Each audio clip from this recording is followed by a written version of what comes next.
Hey, hello everybody, and welcome back to Dream Daddy. Welcome. You've got dads. Let's jump right back in to date numero dos with Joseph, shall we? We're just diving right on in. It's been a long day of clipping coupons. Looks like there's a sale on boxed brownie mix. That reminds me. I wonder what Joseph's up to. I should see if he wants to hang out. Or if he wants to go to the store with me and use those coupons. Looks like he's online. Hey, Joseph. Wanna hang? Takes a moment for Joseph to respond. Michael, hope you've finally recovered from your brownie-induced coma. And I know I promised you a fun hang, but tonight I'm actually chaperoning a youth group mixer. Amanda's invited, of course. If you're not doing anything, you should come. Oh, that sounds nice. And be a chaperone with me because I need the help. Less nice. I think for a moment. I'm a little bummed out, of course. I suppose I just wanted some me and Joseph time. Maybe to get to know him a little better. Ah, what the heck. My friend needs my help. I tap back. Buddy, if you need me, you got me. Just tell me where I need to be tonight. Joseph lets me know the deets. It starts pretty soon. I should get ready. Knock on Amanda's door and pick my head on in. Hey, Amanda, I'm about to head on out. Where are you off to? Are you gonna go extreme couponing? I'm actually gonna go chaperone this youth mixer dance thing that's happening at Joseph's church. He says you're invited, but if you don't want to come, I'll cover for you. You know what? I'm down. Maybe I can make some new friends. That's a good attitude. But I'll have you know that I'm mostly doing this for the potential of free food. Thank you, Amanda. You get 4 daughter points today. Can I trade them in for a daughter lava lamp? Sorry, you only have enough for a daughter spider ring, or some of those daughter plastic jumpy frogs. I like those things. They try their hardest. It's inspirational. I know exactly what they're talking about. Oh my god. We arrive at the church to find that nobody's there. There are decorations and balloons and banners and everything, but no youths. I've been to a couple dances in my life, and not that I want to paint myself as some sort of dance expert, but generally dances require people. And those people need to be dancing. All of a sudden, Joseph jogs up to us. He looks frazzled. You're here. I need your help. Joseph gestures to the hand-painted banner hanging above the church floor. It reads, Jesus is coming. Huh? Yikes. Well, that's certainly a thing. God made all things, Amanda. Except for the banner. Ernest made that. I genuinely can't tell if he meant that maliciously or if he just can't spell good. You know what God also does? Forgives. He forgives teenager and he never, ever breaks their box mods. Are you gonna break Ernest's box mod? No, Amanda, that would be a sin. I think it's the one right after sloth. Michael, I need your help getting this down before anyone sees it. I can swing that. Amanda, can you help? Physical labor, huh? Manny begins rapidly scanning the mostly empty room looking for an escape route of her own. I have to go set up the food. Food's already set up. I'm gonna do a final inspection pass on the food to make sure it's up to code. Gonna eat your food. Amanda's able to bolt away before myself or Joseph can get another word in. Oh, she can really book it when she wants to. Her father was a giant pair of legs. I did some giant arms once, but it turned out they were all right. You must have been devastated. Oh. It was Armageddon. No, I get it. Yeah. I'll workshop it. There's a gym in there somewhere. I'm really glad you're here, Michael. You enjoying my company, or did you just lure me out here for my strong arms and height advantage? A little of both. It's always something with you, Joseph. Something handsome and pious. You're not that pious. Debatable. You just alluded to breaking a child's vape pen. I would have lost the debate. You ready to do this? Let's make some magic happen.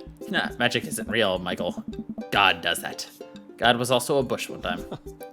True. Joseph and I grab a stepladder and walk over to Ernest's banner. That turd Ernest had one final trick up his sleeve. Looks like a nightmare. Looks like this nightmare is stapled and taped 6 ways from Sunday. Any ideas? What happened to your strong arms and height advantage? Right. Forgot about those. But I realized my oversized dad fingers are far too large to get leverage on these tiny staples.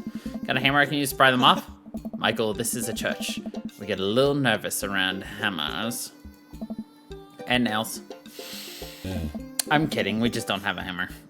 But we have to hurry, the youths will be here any moment and I'll never hear the end of it if we don't fix this. Wait, I have an idea. Our underground marker that Ernest used to draw this thing and jump back onto the ladder. We can't get it down, but we can send a different message. I only got one shot at this. Let's make it count. Jesus is coming. Jesus isn't coming. Jesus is calming. I'm able to turn the U into an A and an L somehow. It's a little tight, but it works. Well, that's true, I guess. Bask in his calming presence, Joseph. Relax. Crisis averted. Let's just hope the youths don't notice. Joseph checks his watch. The DJ should be here by now. Just then, the doors swing open and a man struts in with his DJing equipment. Wait, you're not the usual guy. What happened to Evan? Evan knew exactly when to play the Cupid Shuffle. Hey, I'm not Evan. Evan sold all his DJ equipment to backpack through Europe, so I'm filling in for him. I do envy him, though. What I would give to drop everything and start over. Haha. Are you alright? Master Quinn. Alright, I'm better than alright. I'm DJ Spin Master Quinn. He sighs heavily. I usually do trivia nights, but I moonlight on the ones and twos to give myself a sense of purpose in life. Is he okay? Well, you will have to do. You have a playlist of fun songs the youth will like that won't inspire impure thoughts or tempt them to the dark side, right? DJ thinks for a moment. Believe me, buddy, I got what you need. Okay, great. I'll let you get set up. The DJ leaves. Let's keep an eye on this one. He sounded like he was just gonna play Creep by Radiohead on repeat. After some time, kids from the community start filling into the dance hall. Some of them seem to notice our sign hack, but they don't seem to care. Most of the kids group off into tiny clusters, standing in circles and casting sideways glances at the other groups of teens. Man, I do not miss being a teenager at social functions. Let me amend that statement. I do not miss being at social functions. Hey, party people! Everyone in the room turns their attention to the DJ. Spin Master. DJ Spin Master Quinn coming at you with the sound that people want. Well, we're off to a good start. This next tune goes out to all the ladies in the audience. Ladies, let me hear you say yeah. A few half-hearted yeahs echo throughout the crowd. All right. That's the good stuff. He sighs again. Man. It's been a heavy couple days. This next one's actually just for my wife, Sandra. Hope we work things out, my little honeysuckle vine. Now, who wants to listen to Radiohead's Creep? The DJ begins playing Creep by Radiohead. Amanda sidles up to me, pizza in one hand and a punch in the other. Creep, huh? Bold choice for a youth group. Let's see where he goes with this. After the song finishes, he plays Creep again. Is the DJ crying? If you watch the kids really closely, you can catch them cringe every time Thom Yorke swears. There they go. Maybe we should do something about this. Joseph runs up to us. He's killing the vibe. They're listening to swears. Sad swears. We have to do something. You guys should try to give him a pep talk. Maybe work him up to Everybody Hurts by Rem, or at the very least, No Rain by Blind Melon. Want to help us cheer him up? Actually, I just saw my friend, Frederico. He's from Latin. I didn't know you were taking a Latin class. I'm not. So he's from the country Latin? Yes, it exists. Don't Google it.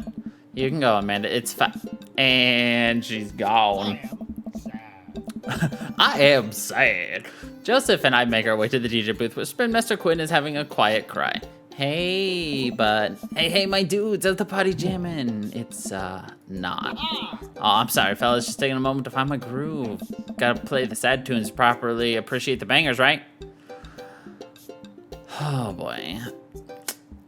Shut up and play the hits. Play the booty bumpers is what Jesus would have wanted. No, that's not how DJing works. Now, stop me if I'm out of line here since I've never been a DJ and don't have any current plans to become one, but I don't think that's how it works. The kids came here to have a good time. You gotta cool it on the sadness. Hey, buddy. If it's problems you're having with, Joseph leans in close to me. What was his wife's name again? Sandra. If you're having problems with Sandra, I can help you too. I do counseling. It's my job here, and I'm very good at it. Oh, I don't know. I can tell you that you're hurting. Nobody voluntarily listens to that much Radiohead on repeat unless they're going through some tough times. Trust me, I know. So sad. I love how they just have the exact same, like, lines, like, they just cycle through, like, hold McDonald, and I'm so sad. Joseph places a hand on Spin Master Quinton's shoulder, who immediately collapses into Joseph's embrace, crying quietly. There, bud, it's gonna be okay. Master Quinn. Thank you, I'll put on some dance hall anthems. You're the best, Spin Master Quinn. With yet another crisis averted, Joseph and I return to the dance floor where Amanda's waiting with an ice cream cone. They have ice cream here. Good work, Amanda. How's it looking out there? Well, for a dance, there's not a whole lot of dancing. It's like people are starting to bail, though. This is a disaster. Don't be so hard on yourself. This ice cream, top notch. Sorry for dragging you into this, Michael. You're gonna manage to just go home. I'm not gonna make you stay here for the train wreck. It's not a disaster. We can still fix this. We can... Suddenly realize what we have to do. Amanda, get out of here. I don't think you're gonna want to be here for this. I'll be seen with me after this. Oh God, you're not going to. Throw my car keys to Amanda. I'll get it right back with Joseph. Just remember me as I am right now, not as what I'm about to become. Amanda nods. Nice knowing you, Pops. She runs out the door. Cracker. Joseph, I'm gonna turn it up on the dance floor. With luck, we can get these youths into it as well. Are you in or out? Joseph stares at me. He knows what has to be done as much as I do. Oh boy, see you on the other side? See you on the other side. Joseph and I walk out onto the dance floor in the middle of the room. The youths all stare at us, unsure of what we're doing. Time to get our groove on. Start them off easy and work our way up to the more technical stuff. Let's start with the lawnmower. All right, let's rip this baby. I set the lawnmower on the dance floor. Joseph seems to respond to that and decides to mow another patch of grass on the dance floor. That's the stuff. Look around. Well, it looks like we've got everyone's attention. All right, Michael, let's turn up the heat. Running Man? Since time immemorial, this move has never let me down. I saw it jogging in place, matching the movements with my arms pushing out. That seems to awaken something in Joseph, who feels the fire, or the Running Man deep within him. I look around at the youth. They're getting into it. Keep it up, I think they're coming around. What is the Cabbage Patch? You never can go wrong with the Cabbage Patch. Joseph follows my lead. We both take our arms and move them around in a circle, as I assume you would do in a Cabbage Patch. I look around at the youths. I think they like agriculture. I think it's working. If we pull the right moves, the kid will join us in no time. No. As much as we want to watch, Mr. Myers, Daddy Myers, attempt twerking, we're just gonna moonwalk. Oh, I start sliding my feet backwards. I can't tell if this looks good or not, but I think these kids have seen enough people doing moonwalks that they understand the general concept. Joseph makes a moonwalk attempt as well. Surprisingly, the dude pulls it off flawlessly. Look around to the youth. They're cheering. All right, time for the big finish. All right, so I'm gonna save because we're gonna get an achievement. Attempted unrehearsed backflip. I've seen plenty of people do backflips before. It can't be that hard, right? I bend my knees and throw my arms out. Joseph grabs me. Michael, don't you dare. I know I can land it. I'm not letting you break your neck in my church. We're not insured for that. Look around the room to see if we convince any of you to come dance. Nothing. Just a bunch of kids staring at us because we didn't capture the horse with the magic of dance. One kid just stares. Well, we gave it our best shot. Aw. Dang it. I guess I didn't do it properly for it then. That's kind of sad. Hold on. What did I have to do for that then?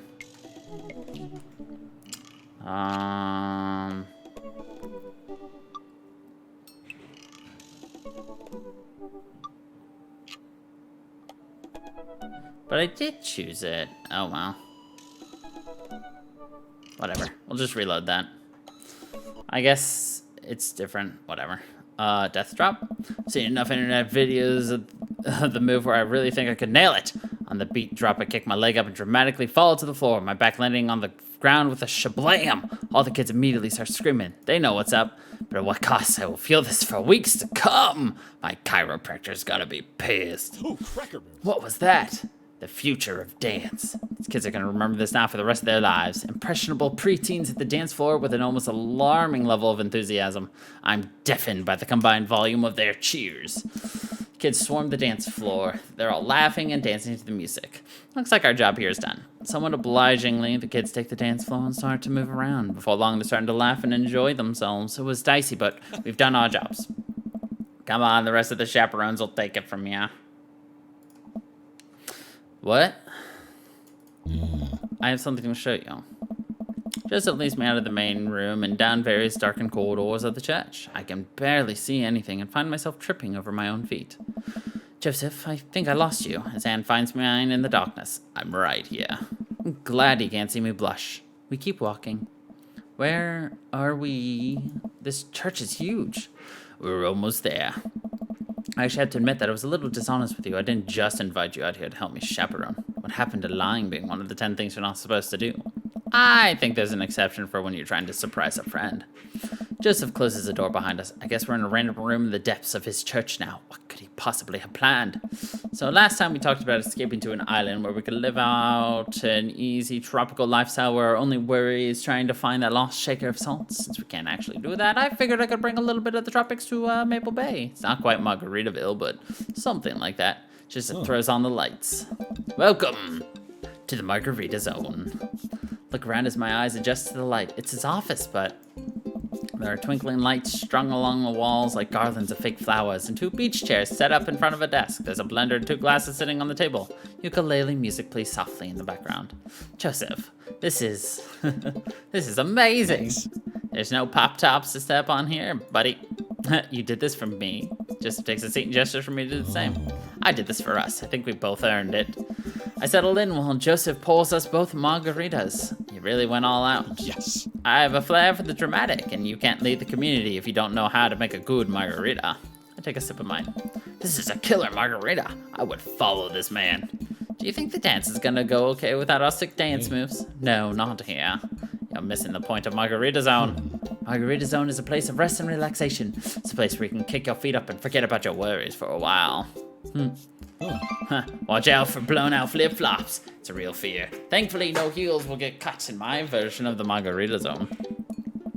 Joseph gestures to the makeshift island bar he's made. You know, it's funny. This reminds me so much of when I was younger. I mean to ask, what did you do before you started preaching? It's uninteresting. I left home young, got into, a whole bunch of trouble. What kind of trouble?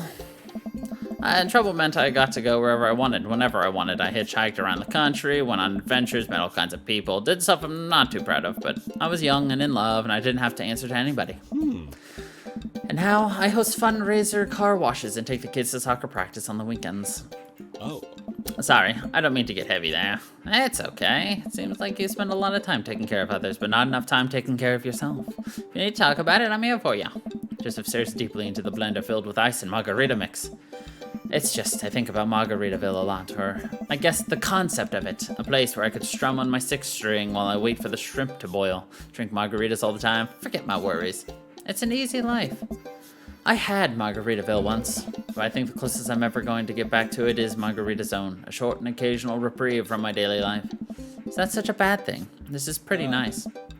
It doesn't last forever, that's the rub. When you're in Margarita Zone, it's not like your problems have really gone away, you're just choosing to ignore them.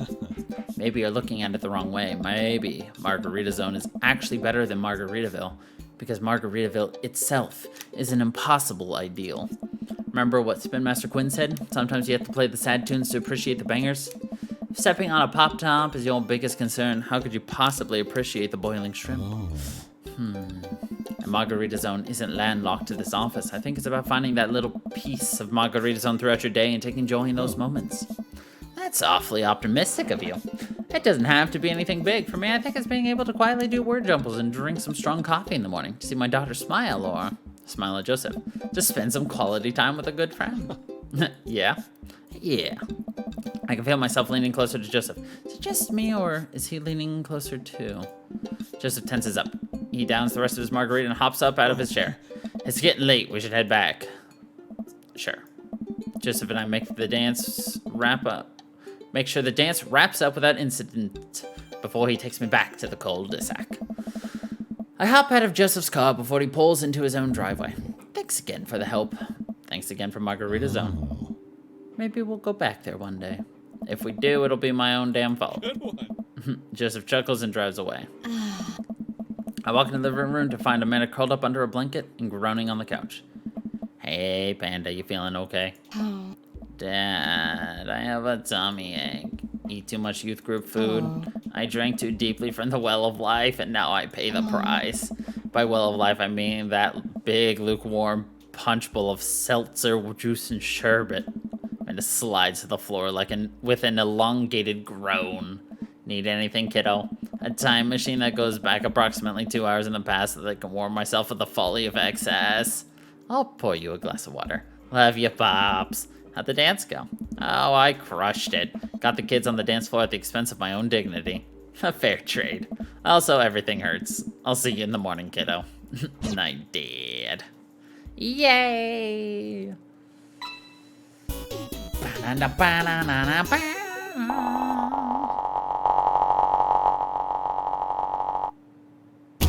Wow, what time is it? That was great. Embarrassed child, absolutely. It's been a long day, and yet I'm not quite ready to sleep. Usually I don't feel this way on mainline investigative TV until I pass out, but tonight I feel like it would just make me antsy. I decide to take a relaxing stroll. Jim and Kim's. After a bit of wandering, I found myself passing by Jim and Kim's. Being of legal drinking age and sound judgment, I decide to stop in. Typically, I try to limit my consumption of alcohol to set a positive example for Amanda, but I also feel a responsibility to play a role as a social agent in our community. A watering hole such as Jim and Kim's is the perfect place to do it. Also, I desperately need a beer. Jim and Kim's is lively tonight. The patrons are milling about, and even Neil seems to be having a good time. Coming here was a good idea. As I reach to collect my beer, I see Mary at the end of the hall. She's not semi-ironically throwing herself all over anyone. In fact, she's alone. She looks so sad. A pang of guilt shoots through me. Does she know? Is this because of me? Am I a homewrecker? Let's say hi. I decide to go say hello. I walk over to her booth. She doesn't look up. This seat taken? She still doesn't look up. I take a seat anywhere and she finally notices me. You. Okay, this was maybe not the best idea. Hey? Hey. Having fun with your new best friend, Joseph? He's a great... I'm so glad. I'm happy for you two. Mary, I'm not... I'd never accuse you of anything uncouth, Michael. You're just having an innocent, very platonic time with my husband, a supportive friendship. You're a good friend, aren't you? Yeah, just a friend. That's funny. Joseph usually likes his friends to at least have a spine. Come on. Can't all be as blunt as you are, Mary. So you're an expert on my marriage now. I'm not trying to be an expert on your marriage. Just trying to be there for my friend, okay? Oh, you're there for him. I see how you look at him. Bet you're there for him a lot. She takes a long sip of her drink. This was a mistake. You know, you're really not his type. I'm surprised. Mary pays her tab and strides right out of Jim and Kim's without looking back. Oh, boy. Well, it's been a long day. I'm just about ready to pack it in. After a few bites of ice cream from the freezer, I turn off all lights and walk down the hall to my room. I wonder if Amanda's still awake. That kid needs some sleep. As I pass her room, I can hear a faint sound, but can't quite make out what it is. I get a little closer. Is she crying? I knock gently on the door. Hey, Amanda. The crying immediately stops. Not right now. Voice sounds strained. She sniffles. I need to make sure she's okay. Open the door. In the dark, I see Amanda's outline in the middle of her bed, knees hugged up against her body. Is everything okay? I don't want to talk about it. Did something happen? No, nothing happened. Go away. All right, I'll leave you be. Back out of the room and close the door gently behind me. She immediately starts crying again. Wow. I have no idea what has her so upset. She seemed totally normal. I feel awful just leaving her to cry, but I also get the feeling that if I tried to do anything else, it would have just made her more upset. I can't stop mentally cycling through all the sorts of awful things she could be dealing with right now. More than anything, I just want her to be happy and safe. I have a hard time falling asleep, but when I finally do, I'm still thinking about Amanda. After a long night of very little sleep, I roll out of bed and make myself a pot of coffee. Amanda should be up for school soon. Maybe she'll be willing to talk about whatever's bothering her. About 10 minutes before she's supposed to leave, Amanda comes out of her room and makes a beeline for the freezer. Morning, Amanda. Morning. She drops a frozen waffle into the toaster and slams the freezer door. She won't look at me. Yikes. So, anything big going on at school today? No. Okay. Do you need a ride to school? No. Want some coffee? Amanda pulls the toaster lever up and takes her self-freezer burned waffle out before it's finished cooking. I have to go. Amanda picks up her bag and storms out. Oh. Okay. I haven't seen her act like this in a long time. It's usually short-lived, but it always hurts. Hopefully this blows over and things are back to normal soon. I sit back at the kitchen table and look at a picture of Amanda and I hanging on the wall. In it, I'm teaching her to... Oh, God. Teaching her to ride a bike. Her face is a mixture of excitement and pure, unadulterated fear. I remember how determined she was. Every time she would fall off and scrape her knee, she would get up and try it again. Finally, I had to stop her because she was bleeding everywhere. Then she started to cry because she didn't think she needed bandages and wanted to keep trying. As I put the bike away, she just stood in the middle of the street and screamed. Then I took her for ice cream, and it was like nothing even happened. After giving it a bit of thought, I decided if I force her to talk about it, I'm only going to make things worse. But I have an idea. I start rummaging around for ingredients. I hear Amanda walk in the door. Instead of heading for the kitchen like she usually does, she makes a beeline to her room. She's clearly trying to avoid me. Hey, Pumpkin. What? Can you come here for a sec? There's a moment of silence. Yeah, I wanted to say sorry about last night. I'm just worried about you, kiddo. I get scared when I know something's wrong, and I get even more scared when I feel like I can't do anything about it. So just, whatever it is, and you don't have to tell me if you don't want to. Whatever it is, just know that you have a dad in your corner who wants you to be happy and will stab all the little bitches if he needs to. Oh. Honey, you know I'm bad with words, so I was hoping I could speak a language we both understand. Knife stabbies. Pull a cake out of the refrigerator and place it on the table. Hopefully the frosting is set by now. Ta-da! Dad. It took me a really long time because I ran out of red frosting somewhere around sad and had to start over, and this is beautiful. It's strawberry. Amanda gives me a big ol' hug. Grab some plates and forks and serve us up some delicious cake. So it's really stupid. What is? This whole thing. I know I've been really weird lately, and there's just... I don't even know how to explain it. I feel like I might have to make you a chart. I'm listening. You want me to take notes? I guess you should start from the top. So, you know how Emma R is going to that fancy art school in California, right? Emma R, the best friend. Yes. You got it. Wow, proud of you. Anyways, ever since she got the acceptance letter, I've been feeling like she's drifting away, you know? And she's spending a lot more time with Grace and Emma P. I just thought it was all in my head for a while, but then I found out from Rosie M that both of the Emmas, Grace and Noah, all went to a party at Mackenzie F's on the same night that they all told me they were busy studying for the Calc AB final.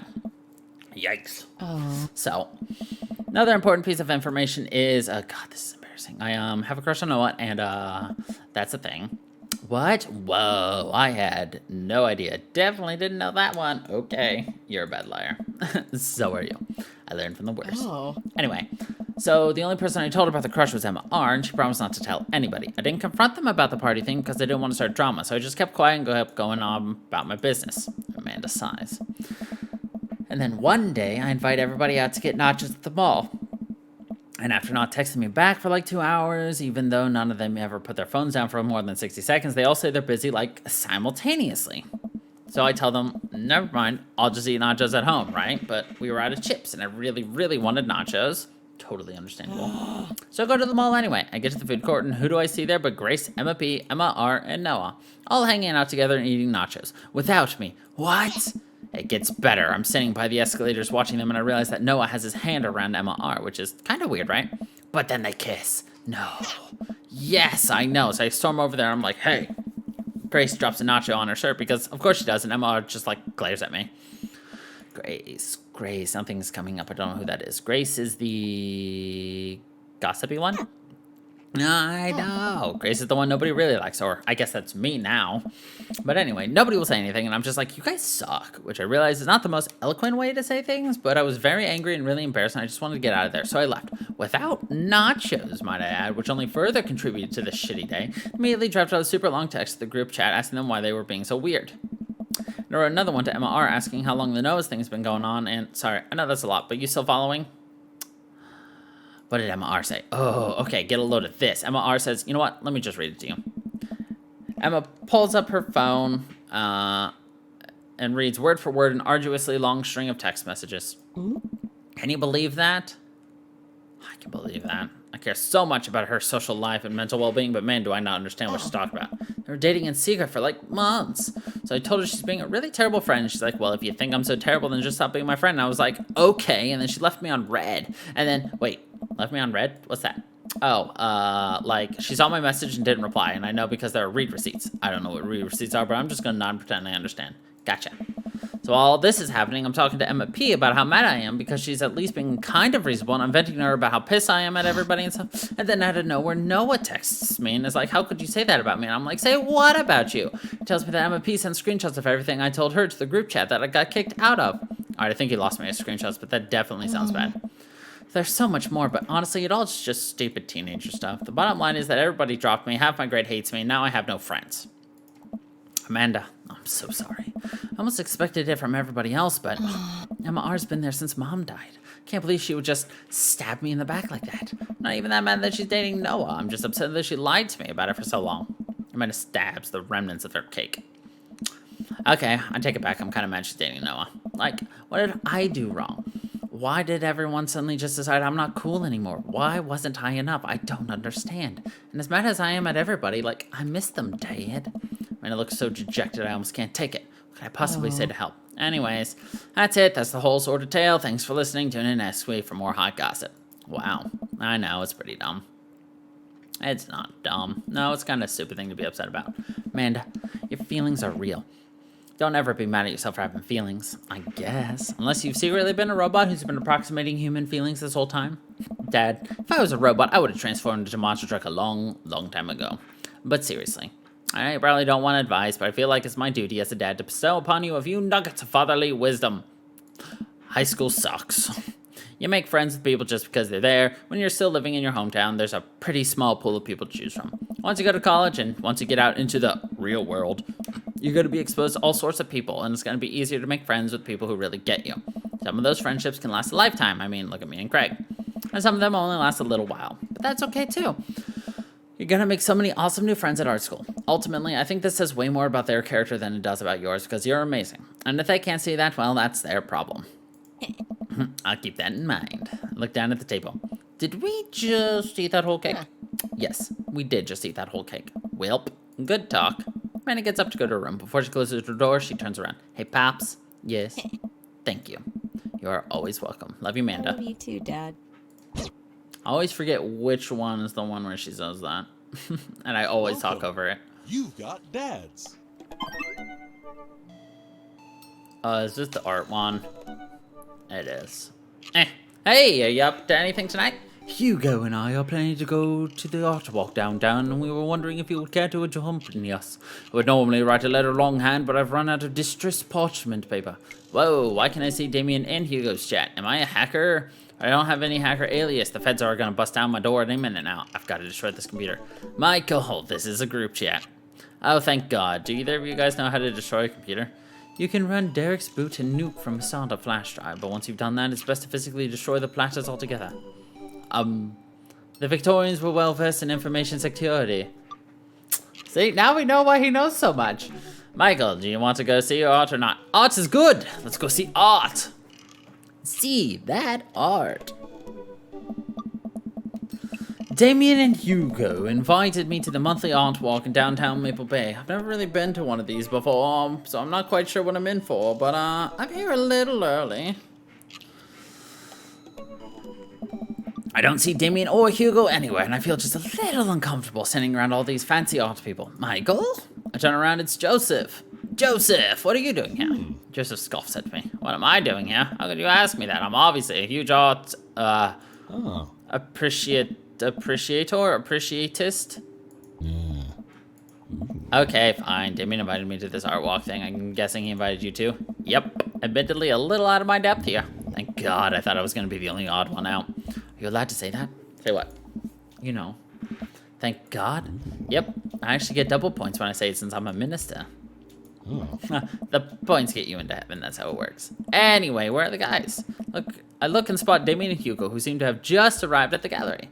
Good eve, good eve, good eve. Evening, friends. Is ready for some art. You know I am.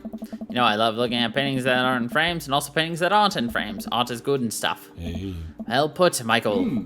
All you have to know is that if you're ever feeling overwhelmed, there's generally always a table that has free wine and cheese. I like art now. I've got the table in my sights now. If you'll excuse me, I'm gonna go help myself to some tiny wines. Get some cheese and tiny wines. Think I need cheese up before I delve into art appreciation. Good idea. Appreciating art burns a lot of calories. Gotta carb up on these crackers. Joseph and I sidle up to the snack table. There's a pretty nice spread of little plastic cups of white wine, some crackers, grapes, and cheese. This is more my speed. We eat a couple of cheese cubes in silence. These are really good. Yeah, I didn't eat dinner. I think I could possibly just fill up on snacks if I'm thinking about it. I already ate dinner, but I always have room for cheese. I'm going in for more crackers. Cover me. I shield Joseph from the small crowd of mild-mannered art people milling around the room. I don't think anyone's paying attention. Should probably get back to Damien and Hugo. Right, let me just fill this cup up with cheese first for the road. Road cheese, the best kind. I leave the first gallery and walk a few minutes before we reach another one. This gallery is a bit more crowded. Huge paintings of, I'm not even sure, hang on the walls. Oh geez. What am I looking at here? This is abstract art. I think the more important question is, what does the art mean to you? I start the painting, concentrating as hard as I can on its meanings. It's a butt. Everyone else stares at the painting. Yeah, that's definitely a butt. While a valid assessment, I feel like the art was trying to make a different statement. Probably how much you like butts. You are a servant of the Lord. We're all God's creatures, even butts. Compare this piece to the artist's body of work. I'm pretty sure this represents the sense of isolation he feels creating traditional abstract artwork in a field that's rapidly moving towards digitalization. Wow, how do you figure that? Oh. That's what it says on the placard. Oh. Hey. Let's look at a few more of these. Walk around the gallery, sampling some more of the artist's work. I almost hate to say it, but abstract art is kind of growing on me. It's interesting that the artist chooses not to let their work be defined by, what's the word? Realism? Realism. As we're looking at one of the paintings, a pigeon scoffs loudly. Psh, I could do that. Uh-oh. Excuse me? Hugo, not here. No, come back here. Patron walks away, not noticing Hugo fuming right next to him. Say you could do that, but you didn't. You don't seem to have the intellectual depth or the artistic skill to execute a piece even a fraction as impressive as this one. Art is the truest expression of the self, and it seems like your self is bad, so your art would be bad. His insult game isn't the best, but there's no denying his passion. Damien is holding him back at this point. Friend, he's not worth it. Hugo manages to cool down. He moves his jacket. I'm sorry, I just love art very much. We know, buddy. I pat Hugo on the shoulder. You know what would ease the mood? Is it cheese? No. Oh. It's wine and cheese. Co-signed. 4 of us head over to the wine and cheese table, which thankfully is grounded in realism and is actual wine and cheese. We got one last stop on the tour. You lot up for it? Is it going to be any weirder than this art? It is absolutely weirder than this art. Let's do it. Oh. Damien, Hugo, Joseph, and I walk over to the performance on the street. Several masked performers in leotards undulate wildly on the ground, screaming both at each other and us. McDonald. So, quick question. Shoot. What is happening? I second this question. Performance art. What does it mean? Again, I pose the very same question to you, Mr. Myers. Butts?